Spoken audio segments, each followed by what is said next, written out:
29 అనే మూవీ చూసా. ఇంత ఇంటెన్స్ లవ్ స్టోరీని నేనైతే ఈ మధ్యకాలంలో అసలు చూడలేదన్నమాట. లవ్ స్టోరీ కన్నా కూడా ఒక లైఫ్ స్టోరీ అని చెప్పొచ్చు. అసలు బంబుల్, టిండర్ ఇలాంటి డేటింగ్ యాప్స్ లేని కాలంలో లవ్ అనేది ఎంత ప్యూర్గా ఉండేది, వాళ్ళ ఇంటెన్షన్స్, వాళ్ళ ఎమోషన్స్ అనేవి ఎంత బాగుండేవి, ఎంత ప్యూర్గా ఉండేవని దాన్ని ఒక మంచి లవ్ స్టోరీతో మనకు ప్రజెంట్ చేశారన్నమాట. అండ్ ఆ లవ్ స్టోరీని కూడా డిఫరెంట్ ఫేజెస్లో చూపించారు. పర్సనల్ ప్రాబ్లమ్స్ ఎలా ఉంటాయి, అది రిలేషన్షిప్ని ఎలా ఎఫెక్ట్ చేస్తే, దాని కాన్ఫ్లిక్ట్స్ ఏంటి, కాన్సిక్వెన్సెస్ ఎలా ఉంటాయి అని ఇలా చాలా చూపిస్తారు అన్నమాట. అన్ని 1-2 కాదు, ఇలా చాలా పాయింట్స్ని డీల్ చేసి అన్నిటిని కూడా ప్రాపర్గా ఎండ్ చేస్తారు. మూవీలో కొన్ని సీన్స్ చాలా ఇంటెన్స్గా, ఎమోషనల్గా ఉంటాయి అన్నమాట. గుండె భారంగా అనిపిస్తుంది అంటారు చూసారా, కొన్ని సీన్స్కి నాకు ఆ ఫీలింగ్ నిజంగా వచ్చింది. అంటే కొంచెం పర్సనల్గా కనెక్ట్ అయ్యాను అనుకోండి, అది వేరే విషయం.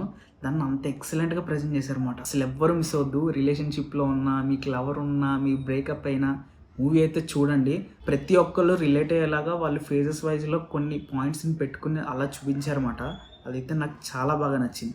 ఎవరో ఒకళ్ళు ఏదో ఒక పాయింట్లో ఖచ్చితంగా కనెక్ట్ అవుతారు మూవీకి. ఇది వచ్చేసి మనకి నెట్ఫ్లిక్స్లో స్ట్రీమ్ అవుతుంది. తెలుగు డబ్ అవైలబుల్గా ఉంది. డబ్బింగ్ చాలా బాగుంది. సరే మరి నెక్స్ట్ వీడియోలో మళ్ళీ వెళ్దాం. అంతవరకు బాయ్. థ్యాంక్స్ లాట్ అండి.